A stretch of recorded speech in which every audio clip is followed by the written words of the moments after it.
Let us understand the step-by-step process of booking a delivery challan in StrategicERP. Navigate to the Delivery Challan admin form under the Accounts Receivable module. Select the name of the company under which the delivery challan is to be booked. Select the financial year period. Once done, select the Delivery Challan admin form.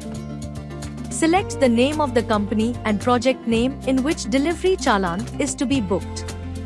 Select the date and client name for the delivery challan. Select the sales order. Data will be fetched from the sales order form under the Accounts Receivable module. Details under the Delivery Challan Entries tab will be auto-fetched based on the sales order.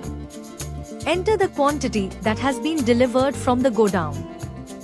Sales ledger amount will auto-populate based on the entered quantity. You can view the balance quantity to deliver. Data will be fetched based on the sales order number. You can also select the godown name from which materials will be delivered. Save the data and your delivery challan will be created successfully. Click on Print to save the delivery challan in PDF format. The process of booking a delivery challan is now complete.